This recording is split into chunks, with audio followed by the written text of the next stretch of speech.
Good morning all of you.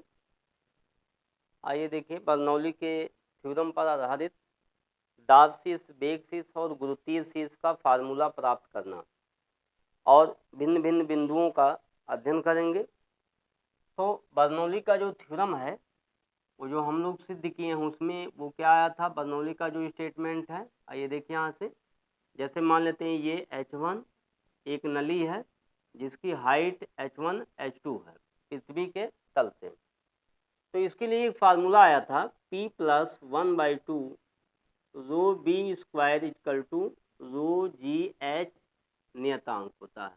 Okay, यहाँ तक होता है।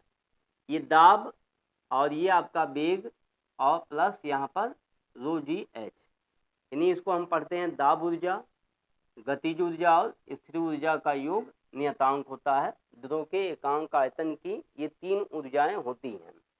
तीनों ऊर्जाओं का जो योग होता है वो स्थिर होता है। ये बर्नौली का स्टेटमेंट है, इसे हमने पिछले वीडियो में प्रूव किया। अब यहाँ पर हम वेग शीर्ष, दाब शीर्ष, गुरुत्वीय शीर्ष प्राप्त करेंगे। तो इसमें यदि हम रो जी से दोनों पक्षों में भाग कर देते हैं, दोनों पक्षों में भाग करने पर, तो आइए देखिए भाग करेंगे तो क्या आ जाएगा, P अपान रो जी हो जाएगा प्लस 1/2, रो से कैंसिल हो जाएगा तो V स्क्वायर और बटे G यहाँ बचेगा और प्लस यहाँ पे हो जाएगा H इक्वल टू, और नियतांक में किसी नियतांक से अगर भाग करेंगे तो उसका मान नियतांक ही रहेगा, उसकी वैल्यू में कोई चेंज नहीं होगा। अब यहाँ पर P अपान जो रो इंटू जी आया है इसे हम क्या पढ़ेंगे, इसे कहेंगे दाब शीर्ष। इसे क्या पढ़ेंगे, इसे पढ़ेंगे दाब शीर्ष। ओके, ये आपका हो जाएगा दाब शीर्ष। इसको क्या पढ़ेंगे आप, इसे पढ़ेंगे वेग शीर्ष। इसको पढ़ा जाएगा वेग शीर्ष। और H आया है तो इसको क्या पढ़ेंगे, इसको पढ़ेंगे गुरुत्वीय शीर्ष। गुरुत्वीय शीर्ष हो जाएगा यहाँ से, ये हो गया गुरुत्वीय शीर्ष।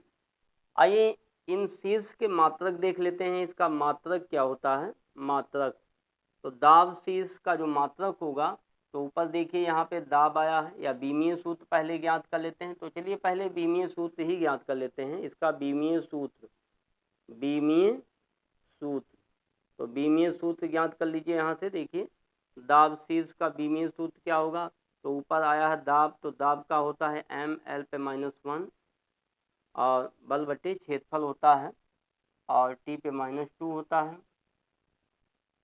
और बटे घनत्व, तो यहाँ घनत्व हो जाएगा ml पे -3 और गुरुत्वीय त्वरण है तो गुरुत्वीय त्वरण का हो जाएगा यल t पे -2। तो अब यहाँ से कैंसिल हो जाएगा, यम से कैंसिल, ये 3 ऊपर जाएगा तो एक कम हो जाएगा, इसमें एक यहाँ से कैंसिल होगा। तो यहाँ पर इसका जो डायमेंशनल फार्मूला हो जाएगा वो कैपिटल L होगा। ओके, इसको सॉल्व करने पर कैपिटल L आएगा। इसी तरह से आपका वेग शीर्ष देख लीजिए, तो ऊपर वेग है तो वेग का एल टी पे -1 होता है, तो जब इसको सॉल्व करेंगे तो एल स्क्वायर टी पे -2 हो जाएगा। यहाँ से ये दो आंकिक मान है, इसका कोई भी मान नहीं होगा। यहाँ पर हो जाएगा यल टी पे -2 हो जाएगा। गुरुत्वीय त्वरण है तो गुरुत्वीय त्वरण का जो है एल टी पे -2 हो जाएगा यहाँ से। और जब इसको आप सॉल्व करेंगे तो ये भी क्या आ जाएगा, कैपिटल एल हो जाएगा।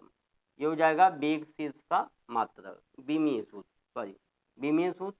यहाँ गुरुत्वीय शीर्ष है तो आप देख रहे हैं यहाँ पे कैपिटल एच है तो इसका डायमेंशनल फार्मूला हो जाएगा कैपिटल एल। तो यहाँ पर वेग शीर्ष, दाब शीर्ष, गुरुत्वीय शीर्ष तीनों के डायमेंशनल फार्मूले एल होते हैं, ये आप याद रखेंगे इसको।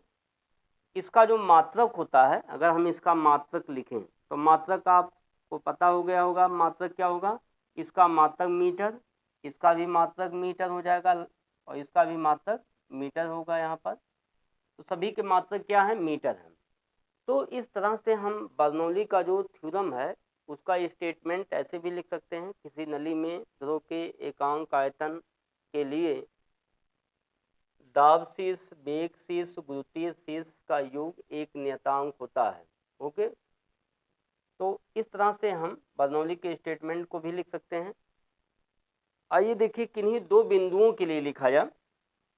तो दो बिंदुओं के लिए अगर हम इसको लिखते हैं तो क्या लिख सकते हैं यहाँ से, तो यहाँ पर अगर मान लेते हैं बर्नौली का जो थ्योरम है दो अवस्थाओं के लिए लिखा जाए तो हम क्या लिखेंगे यहाँ पर, तो दो अवस्थाओं के लिए आपको बताया गया था यहाँ से P1 plus 1/2 rho B1 square plus rho GH1 equal to P2 plus यहाँ 1/2 rho B2 square plus rho GH2। Okay, अगर ये नली क्षैतिज कर दी जाए, ये जैसे H1 H2 ऊंचाई पे है, अगर इस नली को हम क्षैतिज कर दें, यहाँ पे जैसे ये नली है, ये दोनों का तल जो है पृथ्वी के तल से बराबर कर दिया जाए, यानी H हाइट पे दोनों हो जाए, तो H पे ए भी है, H पे ए भी है, तो यहाँ पे हम क्या लिख सकते हैं, H1 बराबर H2 बराबर H मान लेते हैं, तो यहाँ पर H कैंसिल हो जाएगा।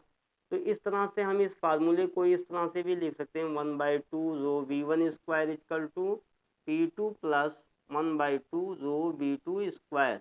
इसे हम लिख सकते हैं P plus 1/2 rho B square equal to नियतांक। बहुत ही इंपॉर्टेंट फार्मूला आया है ये जो है दाब और बेग का सबसे महत्वपूर्ण फार्मूला यहाँ से मिला।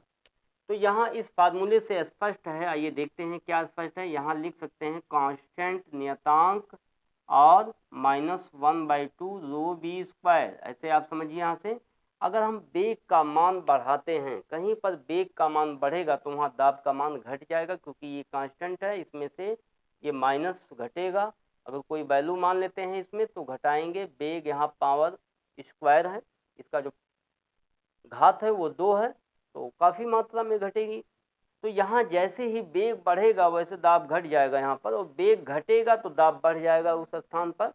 यही कारण है आंधी में टीन का उड़ना, आंधी में टीन का उड़ना, या जैसे गहरा जल सदैव शांत रहता है, रक्त प्रवाह में दिल का दौरा पड़ना, और हवाई जहाज के पंखों की आखिर कैसी होती है, हवाई जहाज जो है क्यों उड़ जाती है, ये सब का आंसर केवल ये फार्मूला ही बताएगा। बर्नौली का जो थ्योरम है ये फार्मूला बताएगा। ये देखिए यहाँ पर मान लीजिए जैसे कोई आंधी है या टीन है, सॉरी यहाँ कोई आंधी आई तो वहाँ पर जो टीन है वो टीन कैसे उड़ जाता है, जैसे मानते हैं, जैसे अब यहाँ पर कोई हवा आया तो हवा यहाँ पर जब इसके ऊपरी वाले लेयर पे चलेगा हवा, तो नीचे यहाँ हवा जब नहीं जाएगा तो वायु ऊपर चलेगी, तो वायु का वेग ऊपर अधिक, तो दाब का मान क्या हो जाएगा, कम हो जाएगा, और नीचे वायु का वेग कम होने के कारण दाब अधिक होगा, तो ऊपर दाब कम और नीचे दाब अधिक, तो दाबांतर किधर काम करेगा, ऊपर की तरफ। तो इस कारण जो है ये हवा में ऐसे उड़ने लगती है। ओके, आपको समझ में आ गया होगा। यही कारण है कि आंधी के आने पर टीन या जो है पत्तल उड़ने लगते हैं।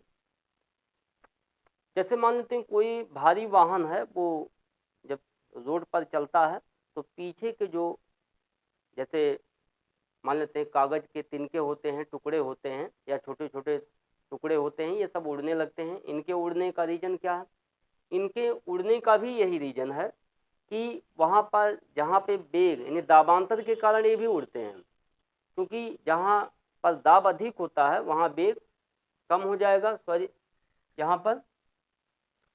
तो आइए देखते हैं और उदाहरण इसके देखते हैं फिर आपको यहाँ से। गहरा जल सदैव शांत होता है क्यों, तो गहरा जल जो होता है हमेशा शांत क्यों हो जाता है, क्योंकि गहरा जल जो होता है वो हमेशा शांत होता है। इसका रीजन क्या है, अब यहाँ पर दाब अधिक, तो जहाँ पे गहरे जल पे जैसे ये लेयर होती है, इन लेयर का जो प्रेशर होता है दाब, अब जैसे गहरा जल हमेशा शांत होता है, तो ये जितनी ज़्यादा दाब, एक लेयर दो लेयर, तो लास्ट वाले लेयर पे इसका प्रेशर सबसे अधिक होता है, यानी दाब इस पे ज़्यादा होगा, और जहाँ दाब बढ़ेगा वहाँ बेग क्या हो जाएगा, वहाँ बेग का मान कम हो जाएगा। यही कारण है कि गहरा जल हमेशा क्या रहता है, शांत रहता है। ओके, तो गहरा जल जो होता है हमेशा शांत होता है। ये सब बर्नौली के स्टेटमेंट हैं, और बर्नौली के और भी तमाम उदाहरण हैं, इसको आप पढ़ सकते हैं। एरोप्लेन जो होता है, एरोप्लेन उसके पंख जो है कुछ झुकेदार बनाए जाते हैं, जैसे मोड़ दिए जाते हैं ऐसे आगे। अब आगे ऐसे मोड़ने का रीजन क्या है, जब एरोप्लेन इस तरह से चलती है तो इसमें से जो हवा होती है ये इसके ऊपरी जो ऊपरी लेयर पर टकराती है, तो ऊपरी लेयर पर वायु का वेग अधिक तो दाब का मान कम हो जाएगा इस फार्मूले के आधार पर। तो यहाँ दाब का मान ऊपर कम और नीचे वाला जो लेयर होता है इस तरह से जब चलेगा तो यहाँ वेग कम हो जाएगा, निचले वाले तल पर वेग कम हो जाएगा क्योंकि पंख की साइज इस तरह से बनाई जाती है। तो यहाँ जब वेग का मान कम हो जाएगा तो दाब बढ़ जाएगा, तो परिणामी दाबांतर ऊपर की तरफ काम करेगा और एरोप्लेन हवा में उड़ने लगती है। ओके, नेक्स्ट अगले वीडियो में आपको फिर बताएंगे। Thank you.